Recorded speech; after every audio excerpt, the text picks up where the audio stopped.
I'm going to show you how to feed your starter the easy way. And we're going to use this starter that has seen better days as the starter we're feeding. So if we're looking at the jar here, you can see with my elastic band, this is how full I had the jar with starter. It rose to this point and it has since come back down. When I fed this starter, it was at March 15th at the latest, and it's been sitting ever since. Today is April 22nd. It's April 22nd. You can see in here, there's still some bubble action happening. There's a little bit of a hooch on top, which is just the alcohol that's made from the yeast. On the sides, there's some hardened starter from where it rose, but there is no mold. So if you're doing this with the starter that's been sitting for a while, just make sure there isn't any mold on your jar. Okay, and we're gonna revive this little bad boy. So first thing you need to do is you need to get a clean jar that's ready to go. We're gonna transfer half of our starter into this jar.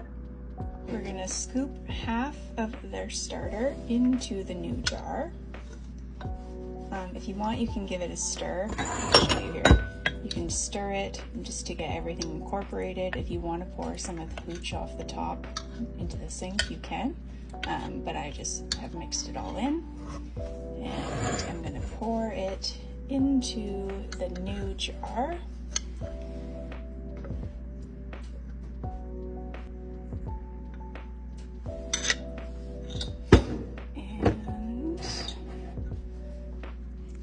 Take a look here. We can't really tell on this jar because it's on the sides, but here you can see I've got about half of what we had in the original jar.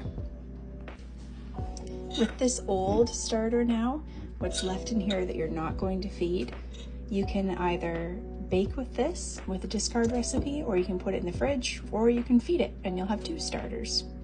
Okay, now we've got our flour.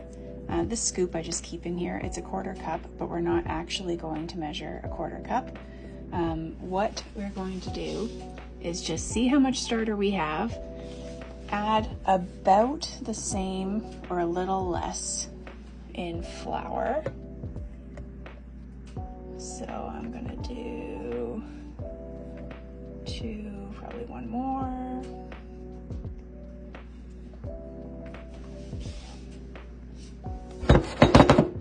Oops. Okay, so yeah, about the same. And now we're gonna add some water. Again, not measured, but what you're gonna do is aim for a thick pancake batter consistency. So I'm just gonna pour a bit in. Let's start with that. And I'm gonna mix this all up and see what it looks like. Okay. So literally just gonna mix. Okay, so here, this is pretty thick pancake batter. I'm gonna turn the video off and give it a bit of a better mix here. Okay, so I've just mixed a bit more. I didn't add any more water, but you can just see here, it's like a really thick pancake batter. This is how I prefer to have my starter. I find that it has a longer rise, like it holds the rise longer, so you don't have such a time crunch to get baking with it. Your holes in your bread will be a bit smaller, like a tighter crumb, but it will still taste just fine. So this is how thick it is, not even dripping off the spoon. Okay, that's what I like. You may like it a little bit thinner to get some of those bigger holes. Higher hydration, they call it. But this is perfect. So now I'm going to transfer my elastic band from this one onto the new one.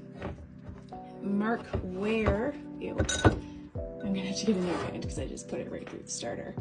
And I'm going to mark where the line is. It's about here. I'm going to have to scrape my jar first.